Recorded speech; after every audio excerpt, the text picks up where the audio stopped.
Pati Singhania, President AIMA, ladies and gentlemen. It is a pleasure to have you with us this evening and a very warm welcome to you for the 33rd edition of AIMA's popular Leaders Speak program. Mr. Bhargav, it is an honor to have you with us on the AIMA platform today, and many thanks for agreeing to do this session. You are not just a doyen, but the doyen of India's modern car industry, and 40 years after joining Maruti Suzuki, you continue to set standards for the industry. You have shown that it is not the ownership of a company, but the attitude and competence of its leadership that determines its character and achievements. You joined Maruti, which was a PSU then, with a Japanese partner, and you led the company from the start as if it was a multinational.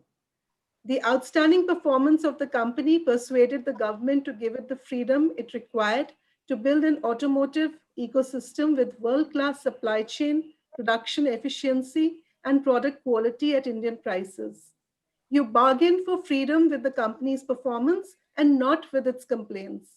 Today, India is Suzuki's biggest operation base and market, and the company develops and sells its global products in the India market. Maruti is an excellent model for management in India's manufacturing sector. Your achievements have been recognized by both the Indian and the Japanese governments. In 2011, Japan's emperor bestowed the Order of the Rising Sun honor on you, and in 2016, the government of India awarded you the Padma Bhushan. I would also like to say that my first car was a Maruti. It was a Maruti 800, and I still have very fond memories of it. It's really a privilege to have you here with us today and seeing you after a very long time. And we really look forward to hearing your views on management systems and competitiveness in India. I would now like to invite Mr. Pati Singhania, President AIMA, to take over the session. Thank you, Rekha. Am I audible enough? Yeah. Okay. Thank you. Thank you, Rekha. Good evening, Bhargav Sahab. Mr. Bhargav is, nobody needs to introduce him. He's the chairman of Maruti Suzuki India Limited. Rekha, all our AIMA members who have joined us today, ladies and gentlemen, a very good evening to you all. It's a pleasure to have you with us today, and we are delighted that we have an icon, as Rekha rightly said, of the Indian industry, and also as a former policymaker, Shri R.C. Bhargava, for this Leader Speak session. Bhargav Sahab goes back a long way with our family, and so personally I will welcome you here, Bhargav Sahab, to this session. It is a great pleasure having you this evening and agreeing to share your thoughts on how India can achieve competitiveness through management excellence. The story of Maruti is now actually a part of Indian business folklore. And your long experience in navigating this over decades, as Rekha mentioned, through changing market conditions, regulations, and technology, can offer very interesting insights for making Indian manufacturing competitive. Bhargav Sahab, you've recently written a book, and in that you have advised Indian companies to look east for inspiration instead of looking west. And one of the central messages of your book is that Indian industrialists need to partner workers for productivity and innovation, and avoid lifestyles that upset social stability. You have suggested that for India to become a manufacturing nation, it needs to avoid creating a new caste system based on wealth. It's a simple, yet I think a very powerful message. As you know, our government, not only this one, the previous one also, has expressed a desire to get Indian manufacturing to almost 25% of our GDP. However, this has still been an elusive target despite decades of discussion. We are all aware that Indian manufacturing in so many areas is and competitive because of our factor inputs, whether we talk in terms of land, whether we talk in complication and regulations of labor laws and a whole bunch of others, our cost of capital, our logistics cost, etc., etc. So one of the questions I would like to put to you for us to learn from is, when we as business people often complain about it, how is it that Maruti has rendered itself to be not only cost competitive in India, but on a global scale? We would be very happy if you could give us some thoughts and pointers around that. Also, amongst other things, we want FDI in India. And in the recent PLI scheme, I was happy to see that auto and auto components are a very major part, almost 40% perhaps. But India also needs, in my view, policy stability. And it is not just for foreign investors, it's as much applicable for Indian investors, of regulation, policy, and tax stability. How have you seen this over the years? And how have you navigated these, if I may, sometimes uncertain waters in your long career of helming the company? These are some of the kinds of things that we would like to learn from you today. Also, specifically in the auto sector, while wholesale dispatches, as you know, and as we were just talking before, have jumped up, but they are not translating into higher retail sales necessarily. So what does this mean? You have often talked about saying that we need to look and really see what happened in Q1 in the coming calendar year, and seeing whether this is pent-up demand or it is sustainable. So how do you see some of these factors? And lastly, how do you see things that have changed on a long-term basis for business, if I may say, and even on a societal basis post-COVID? Now, you don't have to answer each of these questions, but I just thought this may provoke some kind of discussion. And just to add to my comments to what Rekha said, her first car was a Maruti, but I can tell you, I am, between myself and my children, we are the proud owner of 3 Maruti cars in our household. So, Bhargav Saab, the floor is yours now. Thank you once again. Thank you, Singhania Saab. Thank you, Rekha, and a very good evening to everybody here. I'm really grateful to AIMA for having done me the honor of inviting me to speak in this very prestigious Leader Speak program. And Singhania Saab has already raised a number of questions which I hope in the course of this evening I'll try and answer. But let me first start by saying that management systems is what I want to discuss today. And this is something which has concerned me because I realized that in 1950, we adopted policies which really did not permit any kind of management excellence to develop in the private sector, or for that matter, the public sector. But I don't want to discuss the public sector because as far as the future growth of Indian industry is concerned, it is all to be private sector led. The public sector is, in a sense, a dying segment of the economy.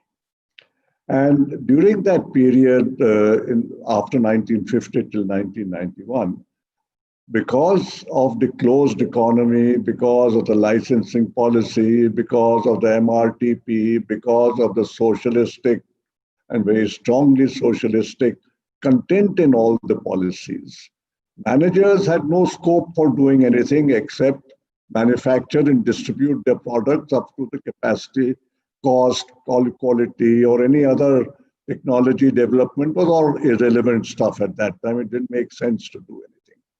After 1991, things changed, and it changed partially. It's not as if we became a very open, market-driven economy where everybody had freedom to work, because many of the people in power, whether it was bureaucracy or it was in the political environment, still carried over the hangover of the socialistic thinking and beliefs. They did not have that confidence in the private sector, which an open economy would require. And because of that, only a few companies where government actually created conditions for competitiveness to happen, whether it was the telecom industry, whether it was the hospitality industry, whether it was the airlines, or whether it's automobiles, those industries grew. And most of them actually have become globally competitive. Our telecom industry is as good or better than almost anywhere in the world today. Our aviation industry is actually as efficient and low cost as anywhere you can get. The automobile industry, as you've mentioned, is like that. So it's not as if we can't become competitive, but we have failed to become competitive largely because of the policies and the kind of behavior pattern and mindsets which these policies created, and which were inevitable in the circumstances, because ultimately anybody who gets into business has to ensure some kind of profitability, some kind of sustainability of his business. So he works to see what can be done in that period. But one of the consequences of this whole system, and which continued even after 1991, was that the trust between the people of this country and industrialists, as well as with industrialists, let's start by saying, gradually disappeared. It disappeared because there was a growing prevalence of tax evasion.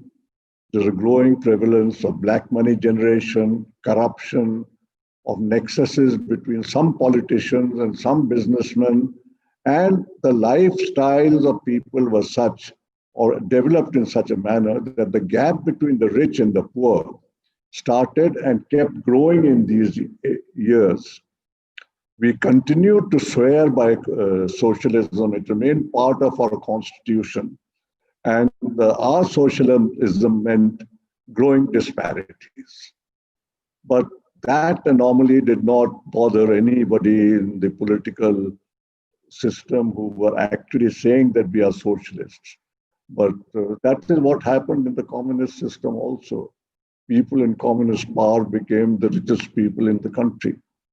So that continued. Now, what happened, therefore, was that in this period, even after 1991, manufacturing growth remained low. The average growth of manufacturing between 1991 and 2014 was 6.6%. Now, no country with India's population and problems can ever prosper at 6.6% growth of manufacturing. And this is despite everybody professing to promote industry, but there was no coherent strategy for promoting industry at all. And policies were not conducive to promoting industry. Doing business remained almost as hard as ever, even after 1991. It was not easy to do business in India. You have pointed out, Singhania Saab, some of the problems of changing policies, but that was not all. There were so many kinds of issues in doing business that, in fact, often we used to say that if you can do business in India, you can do business anywhere in the world and be a very successful manager. Because in India, you learn to deal with so many crises and unexpected situations, which you'll never experience anywhere else, that you will be considered to be an absolute whiz kid outside India. And I've seen how Indian managers outside India have made a name for themselves. Now, After Mr. Modi became Prime Minister, there was a distinct change from the past. This was the first time that a Prime Minister actually went and said that industrial growth, manufacturing growth has to be priority because that is the only way to create adequate employment in the country. And that was backed by and has been backed by a whole lot of reforms and measures to make doing business in India much easier. I'm not saying that the task has been completed, not by a long shot. There's still a lot of reforms have yet to come. But the situation is that today the environment for the private sector is far, far better than it has ever been in the past. The ministers have officially stated in public that we have to trust the private sector, we have to work with the private sector. Not that actual trust has been built, but at least they recognize the importance of having trust. And the government recognizes that domestic manufacturing has to grow. That it has not grown so far is also a fact. Again, 6.6%, which we had in that period from 1991. Post 2014, the growth so far has been 6.8%. So actually, the results have not happened, despite a lot of changes. Now, which means two things. One is that the government has a lot more things to do. And so many of them have pointed out, I'll come to that. And the second is that also the contribution which Indian management is making to growth is not yet adequate enough. And it needs to be understood that the role of the government is really to create a facilitating environment for the growth of industry and for its competitiveness. The actual task of making industry competitive and keeping it competitive all the time with the growing competition from all over the world, that task is of management. It is not a task which the government can do. Lack of competitiveness cannot be attributed to government alone. You asked me, Singhania Sahab, what did Maruti do? So the answer to that partly is that despite all the difficulties which doing business in India had, and remember Maruti started well before 1991, and we had all those problems of the laws as well as of being a public sector. But that time, as management, we had to find other ways of managing and taking decisions and doing business, which would help us overcome these problems. And the real management skill of a good manager is to find answers to difficult problems, find alternative ways of doing it. You can't say that there's only one way of running a company. You have to find different ways of running a company. We can come to that later, I suppose. Now, management ultimately is what I just said, that you have to manage resources in the most efficient and productive manner possible. And in doing so, it's obvious, and we all know this, that the political environment is a key factor. You cannot have a management style which ignores the politics, the economics, the social culture of the country. You cannot pick up, and that is where one of the mistakes we have made all these years, a management style which was developed in the circumstances of the Western countries and which is working in the West today and which is taught in business schools in the West today, and just copy that and apply it to Indian conditions. Because the conditions in India and abroad are very different.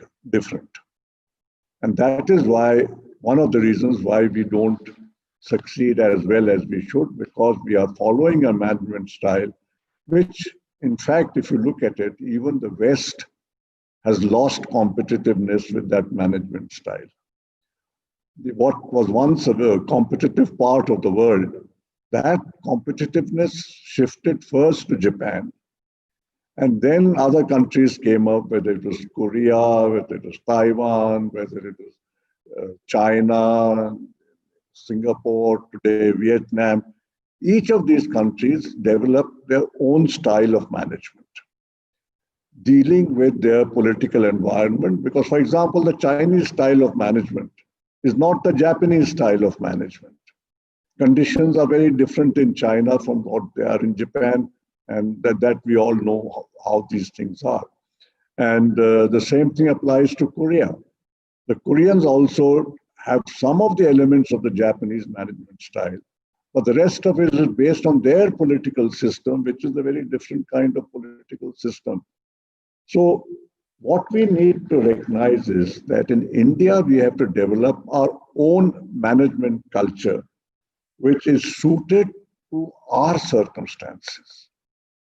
I think all of us who are in the management business need to think about this, that have we really given thought to what would be the most effective management system in the Indian environment, looking at our political, economic, social conditions, and recognizing the fact that unless government and industry have trust in each other and work with each other, you will not get the policies and the environment which is facilitating manufacturing growth.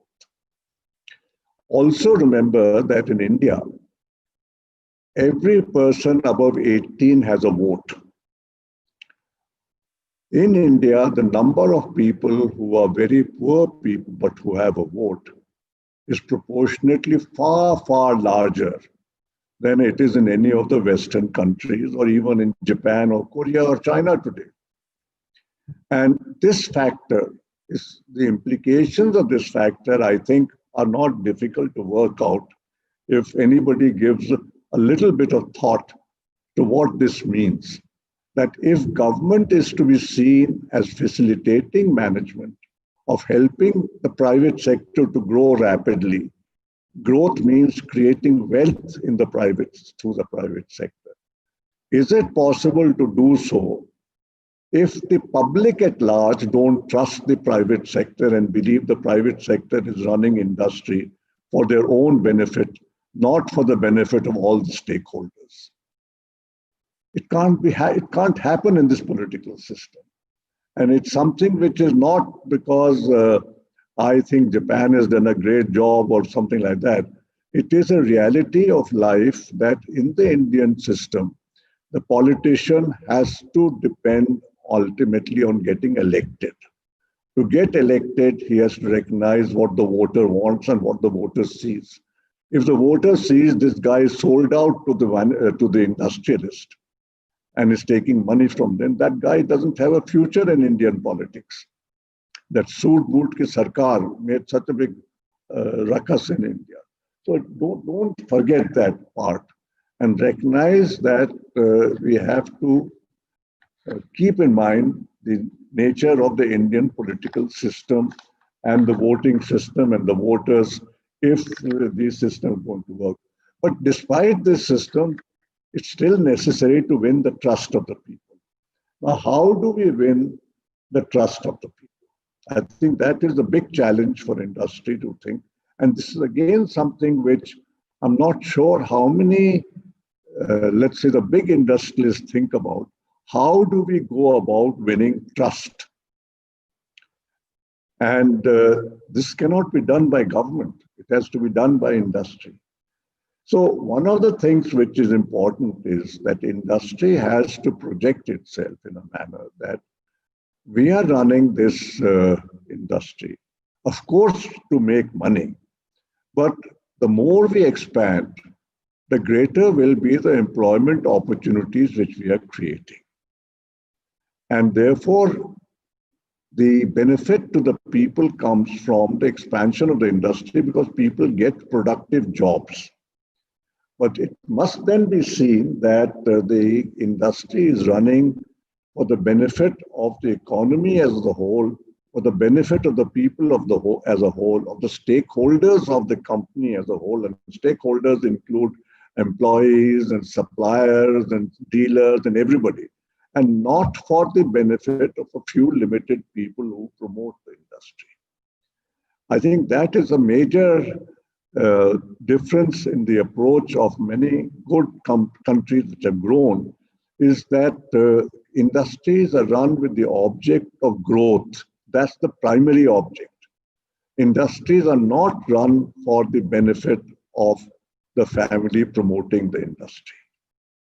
The family will more than benefit if they promote it, if they run the industry for the benefit of growth, because what we don't realize is that 1 rupee kept in the company, which goes to the bottom line, in a listed company becomes maybe 15 times in terms of the value of the share of the shareholder.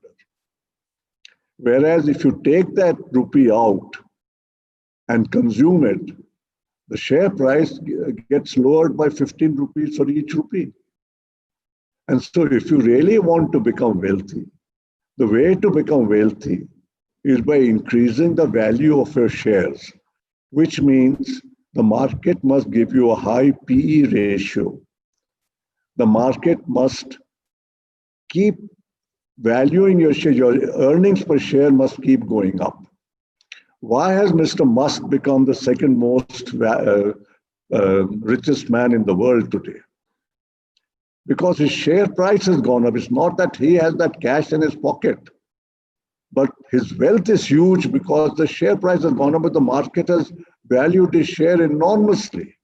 So that is one way of doing it, is that please run your companies in a manner to maximize internal resources of the company, to maximize, therefore, the profitability of the company, and to let the industry be seen as being running in a manner which is benefiting society as a whole. The second is that running the company, you have to maximize the efficiency of use of resources. Now, I think we all know that in any walk of life, where people work as a team, resources are much better utilized than when the team is fragmented and pulling in different directions. Whether it's in the medical research field or in engineering or any other area today, R&D, the results which people get are all results of teamwork. It applies in the sports area, it applies in any walk of life you see. Teamwork gives much better results. And in our industry, manufacturing industry, where roughly 70% people are workers, if you have the workers and their unions as adversaries to the management and not being involved in improving and running the company competitively, how do you optimize results? They cannot be optimized. And the Japanese, you were asking, how did Maruti do it? One of the reasons, Mr. Singhania, why we got where we got was because we could convince our workers that they would benefit to the maximum extent possible if the company grew and prospered. Now, that can happen if management is able to win the trust of the companies first, because then the workers will believe what you say. But it also means that from the beginning, your policies and actions must be such as convince the workers that you mean what you say, that these are not just empty words, but these will be followed by policies and actions which actually lead to the situation you're describing, that if the company grows, the workers will grow. So how does that happen? And I think that is what management is about. That is what each company in its circumstances, in its way, has to find an answer, that how do we convince our workers that we are growing, and if we are growing, then all of you will benefit. I don't want to go what all Maruti did. There's no time for that. The fact is that our workers are totally convinced that if they work with the management and if the company keeps growing and remains profitable, and they will benefit to the maximum extent, not only financially, But in terms of career growth, in terms of other benefits, whether it's schooling, whether it's housing or whatever it is, they will benefit most. Now, we know that one of the weaknesses of India, I'm just going quickly now because I think I'm running out of time, is supply chain. As you know, Singhania sir, we have one of our strengths in Maruti is the strong supply chain we have been able to build.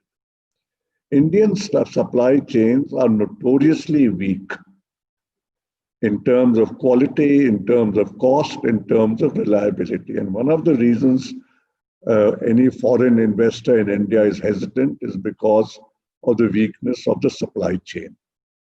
Now, I believe that one of the reasons for this is the policies which we have followed initially for small scale and medium industries, along with the reservation policy, but reservation has more or less gone away. But the small scale industry policy is not conducive to building strong supply chain for modern manufacturing companies. And this is something which government needs to give attention to. But along with this, the OEMs have also to see what role can they play in helping the supply chains to become stronger. And it's not a question of squeezing the supply chain to get the cheapest possible product at the lowest price, because that's very short-term thinking. If you really want to sustain and become prosperous in the long term, you cannot do it without a very competitive supply chain. The growth of a supply chain and the growth of the OEM go hand in hand. And it is therefore in the interest of the OEM to develop a strong supply chain, to supply, give and devote resources to that purpose. I think that is the other thing which we had followed right from the beginning, that we worked with our the suppliers as partners, not as a buyer and seller, where the seller was looked down upon and didn't have access to the buyer and couldn't speak because he was afraid of losing his business. And we were also concerned from the business that unless a supplier remained profitable, the business would not prosper. The supplier must make profit, must invest that money into the company, not take it out. And that is one of the problems with many of the small scale industry units. They all take out the money, the company shows on balance sheet very little profitability. That's one of the weaknesses which we have. So that is another factor. So these are some of the reasons why Maruti became. And the question arises that in India, can we really build teamwork? As I said, there is no option because today's competition is so strong in the world that you have to find every possible way of maximizing our competitiveness. Otherwise, you will not become globally competitive. And I don't believe it's possible in the Indian circumstances to do that without getting workers as partners to your business. So my conclusion is that the management system in India today has to be reviewed by all managers, and especially the people who are engaged in management studies and in devising management systems, the big managers, and develop an Indian management system which will lead to teamwork, which will lead to following practices which create trust, which will lead to their working with the government so that government policies are also changed to promote this, because government policies still have a lot of the socialist content. And that will not change without the people trusting industry and saying this change will be for our better. So if we can do that, then I think we can grow competitively. If we do not quickly change our management system and make it suitable for the Indian competitiveness growth, I don't think we will succeed. I think this is the message I want to leave to all those here and to Indian managers, that this is an opportunity which we have today. It may not come again. The COVID has accelerated the need for doing this.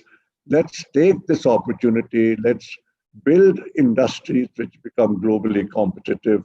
Let's not look for short term, let's look for long term success in this business. Thank you. Thank you, Bhargav Saab, for putting points out very simply and concisely, but very important points that you have made. And you have talked about an Indian management style or an Indian management system, which is going to be one of the fulcrums for success in India. Sir, we will take a few questions. We still have Sure. time. Yeah, I have time. I mean, I'm okay. Whatever time you want. No, thank you, sir. We will try and wrap it by 7 or just a few minutes past that. So we have enough time. We have half an hour. May I request, I think I saw Mr. Rajiv call somewhere who's a past president of AIMA, and you know him very well. Yeah. Mr. Kaul, Rajiv, you want to ask a question? Yeah, my pleasure. Thank you, Mr. President. So nice seeing you again, Mr. Bhargava, after a fairly long time. But it's great to see you again, albeit virtually. I take your point, very well, that we need to get out from the low percentage of manufacturing as part of our GDP of around 16-17%, and it's been stagnating over a rather long period of time, whereas the services has grown at a much faster pace for most of the years, almost over a 2-decade period.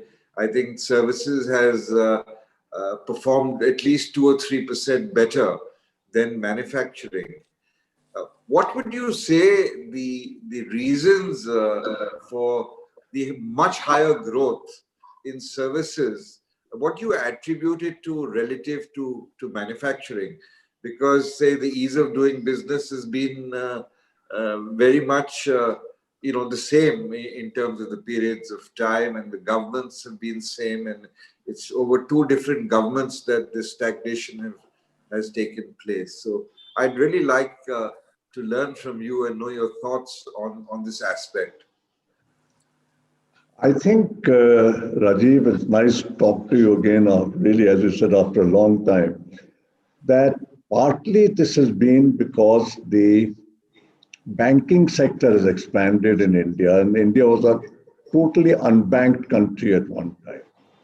The second and more important factor, perhaps, has been the growth of the IT business in India. Technology services have grown enormously in India, but they have now more or less plateaued out. It's not growing as fast as it used to grow. On the other hand, if you really look at the whole services sector, a large part of the growth of the services sector emanates from manufacturing.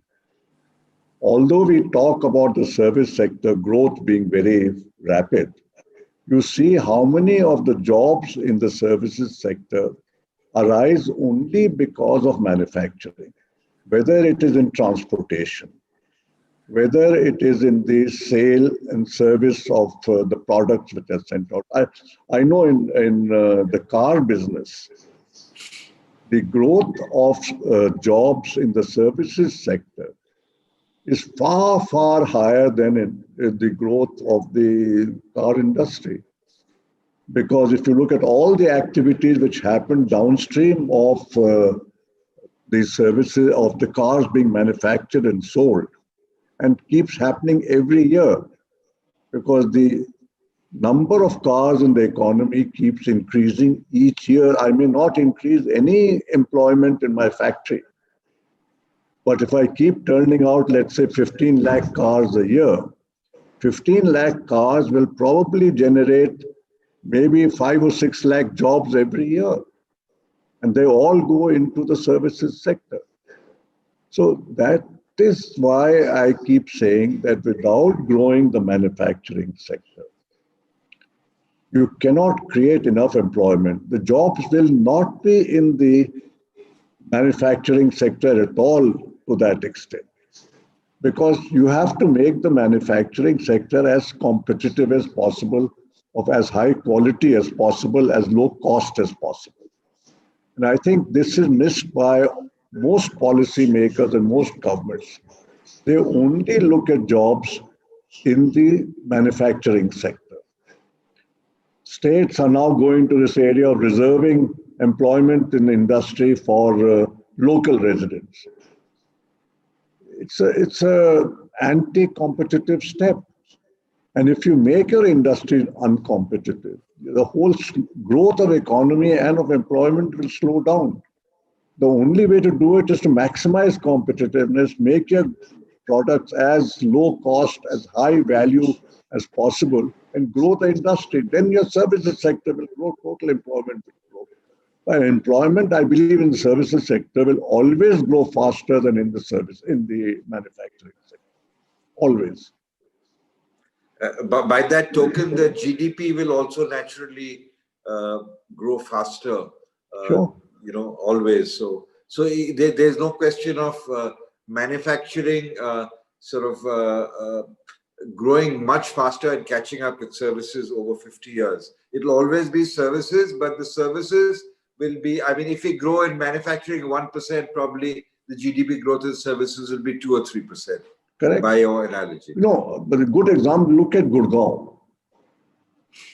The whole growth of Gurgaon happened after Maruti and Hero Honda came along.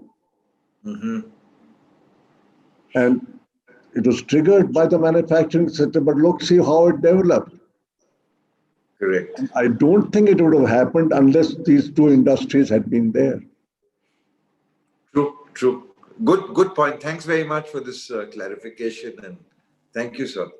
Thanks, Rajiv, for that excellent, thought-provoking question. But, if I may jump in for a half a second, this, you live in Calcutta, you have seen towns like, Durgapur and all of the many places that you've been operating in, and Burdwan, and so many industrial hubs which were created even pre-independence came because of some large industry. Look at Jamshedpur. And that so really amplifies Bhargav's point over there. May I now invite Mr. Krishan Kalra? I saw also another past president on the program. Krishanji, if you are there, I think you had a question. Thank you very much, Harshpatiji. Mr. Bhargava, I have only one question. If I was to name one single factor which makes India uncompetitive in the world, and which also doesn't help us in inviting foreign investment, that is our huge cost of inefficient logistics that we have. You alluded to it, you mentioned about it, you cost about value chain, supply chain and all that.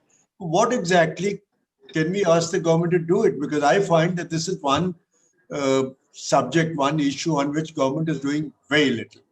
Whether it's our ports, whether it's our airports, whether it's our road transportation or rail transportation, we lose out to almost every other country in the world when it comes to that, and it adds to. Now, can something be done about it by AIMA, by you, by anyone else to ask government to focus on it? This is not the only area where there's a problem. The entire infrastructure is high cost, low efficiency. And the reason has been that it has throughout been totally controlled by the state.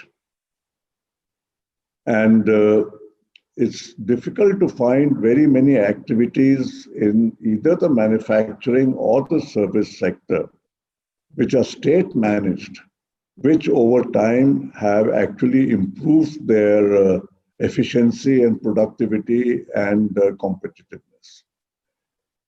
You take the infrastructure, ports. The ports are controlled by unions. And their whole approach is nothing to do with the productivity of the port. There's been never any attempt to try and get the port workers to become partners in the development of the port and to share in the benefits which could arrive from the growth and improved efficiency of a port. And in our political system, unless you do that, there's no other way of, you cannot do what Singapore does. Our system is quite different from Singapore. They run a very efficient port system. But how to do that in the Indian management system where everybody is highly politically connected?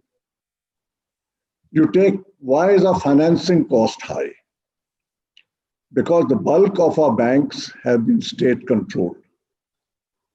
And part of the socialist policy was that we must have priority sector lending.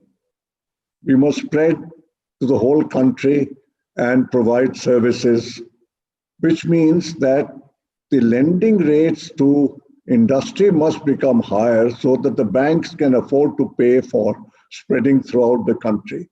Fine, it's a good social objective, but what does it do to industry? Makes it uncompetitive. So we have to find a different way of doing this so that yes, fulfill the social objective, but not at the cost of industry. Sir, permit me to mention, you talked about unions, sports being done by the labor's union. A country like Germany, where the trade unions are very, very strong, the cost of logistics there is only a fraction of what it is in India. I don't know that. Yeah, but the trade unions there are not adversaries with the industry and the government. That is true. That is true. That's the difference. Here we have developed them as adversaries, but right from the beginning, it's been work in the socialist system. The workers are protected have been protected, let's go in the past, have always been pampered, especially during that earlier period up to 1991. You remember I'm sure you remember all of what used to happen. And even the courts were heavily biased in favor of workers. A worker could be sleeping on his job, but it didn't matter. In any case, there was never any attempt to educate the workers or tell them actually what was in their long-term interest. I think Maruti, for the first time, attempted to educate workers on what industrial working was all about. I've spent hours and hours and hours with the unions and the workers, explaining to them all about industry, competitiveness, profits, investments, competition, all of that. They understand very well. In many cases, the workers understand these things quicker and faster than even managers do. And they understand what is in their interests. And once they understand, they work far better than anybody else does. But somebody has to make that effort. You can't say that, look, I'm an IIT graduate. I can't talk to a worker or listen to his suggestion. That's the caste system which we have developed here based on education and our social strata and all of that. It doesn't work in industry. You have to treat people and respect people as if they are equal human beings. And especially in India, because we are not a country which can afford this American type of stuff. Thank you. Thank you, sir. Bhargav Sahab, excellent answer, very practical.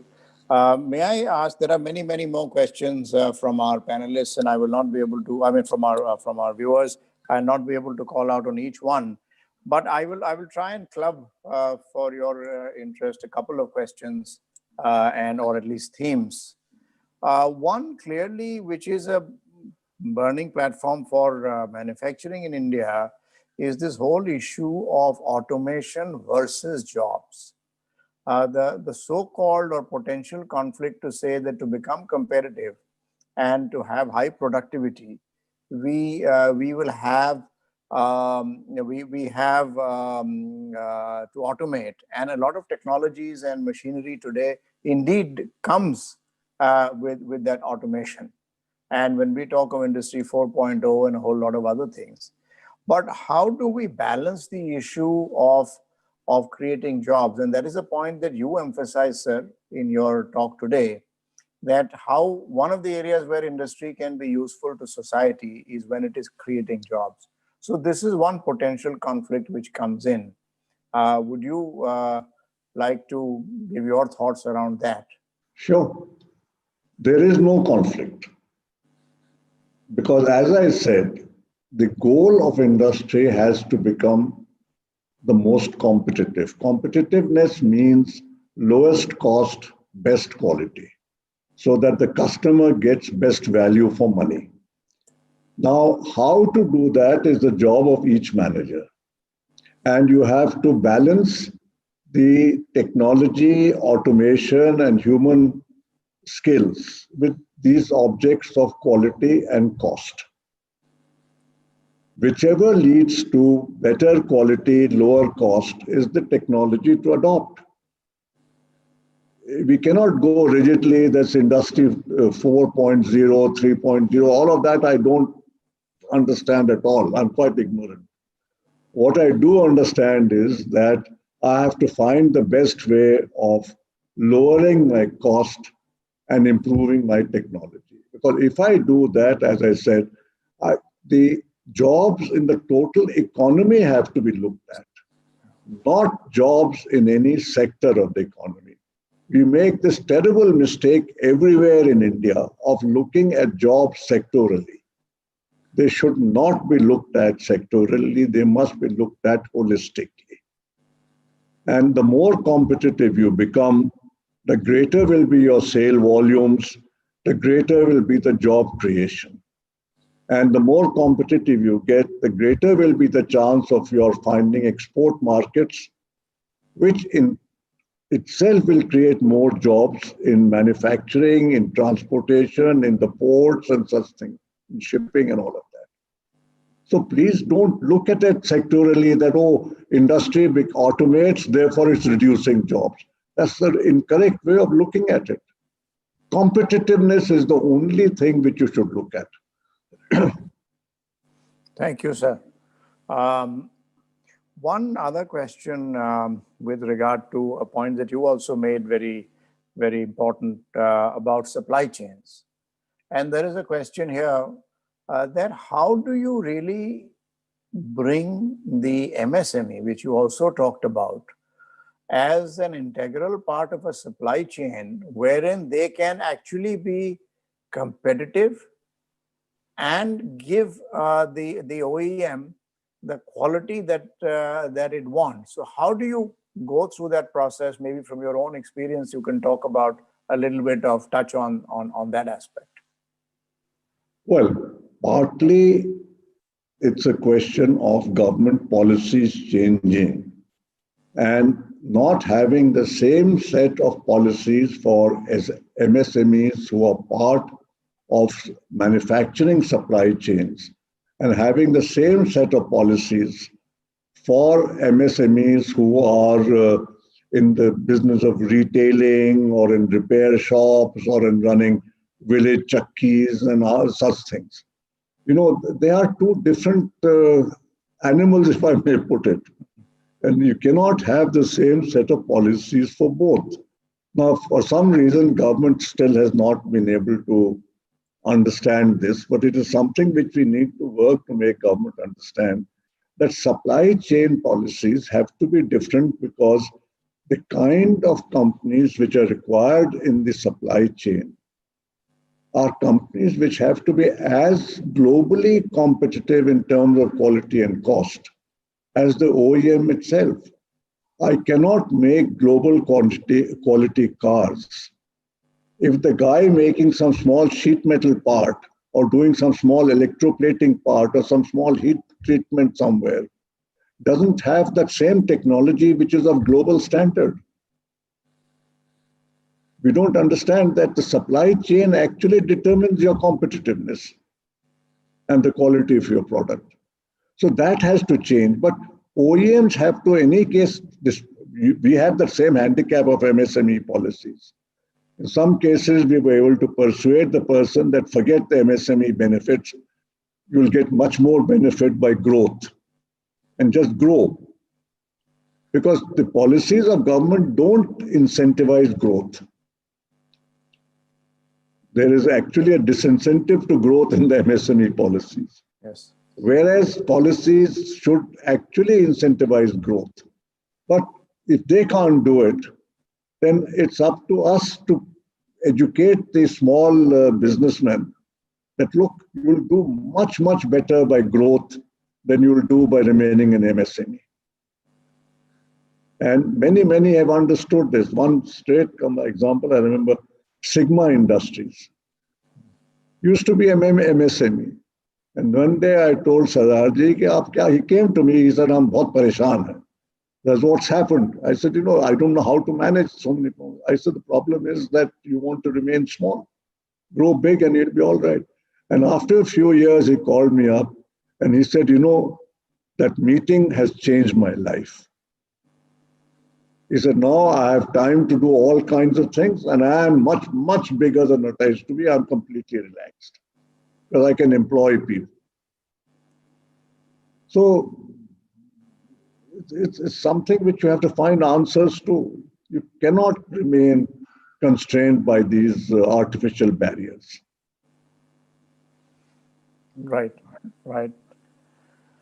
Sir, one other question, which is that we talk about, Maruti has been a prime example of becoming a global hub or establishing India as a potential or actually a global hub for small car manufacturing.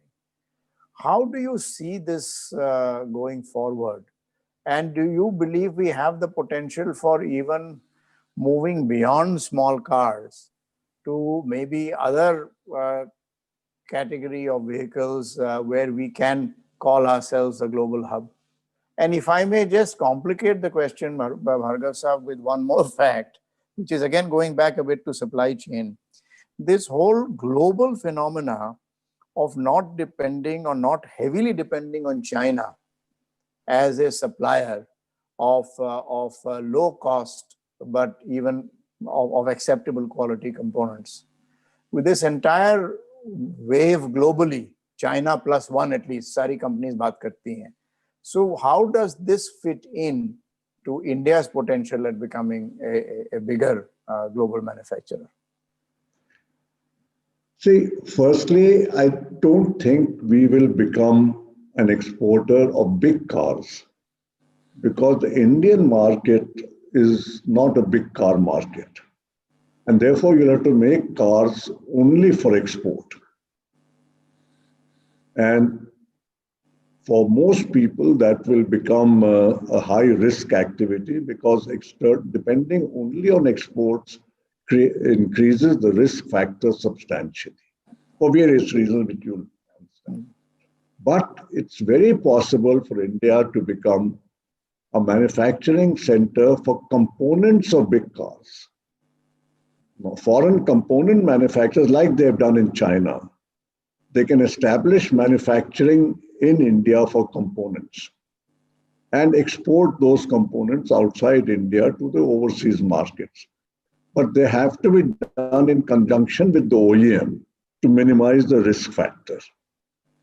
That's still important. And to this China question is, what is it that China can do to make manufacturing so cheap, which we cannot do if we get our policies and our management correct?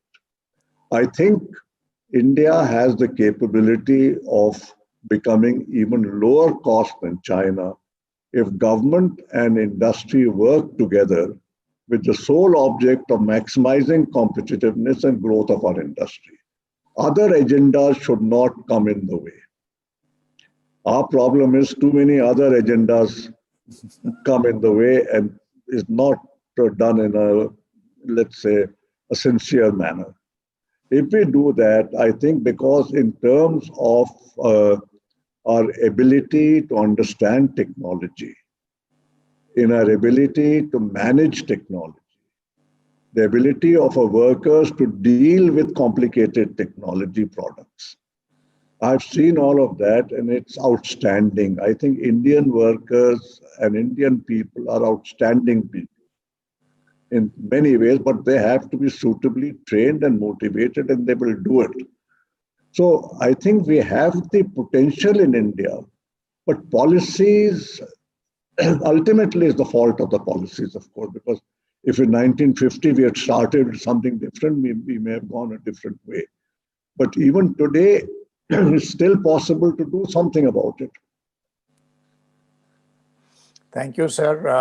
There are, your nuggets of wisdom provoke even more questions, but we are actually out of time. But I will ask you one other question, sir. Your views in terms of what, because many people today, we started probably the conversation, the informal conversation in terms of work from home. What has been your experience at Maruti in terms of the efficiency of this? And do you think that this is something which can actually sustain in the long run, or will there be parts? And what has been your experience, Bhargava sir?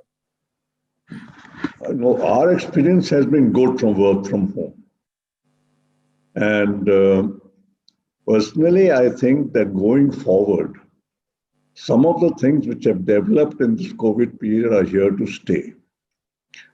For example, using technology for having meetings and conferences and discussions.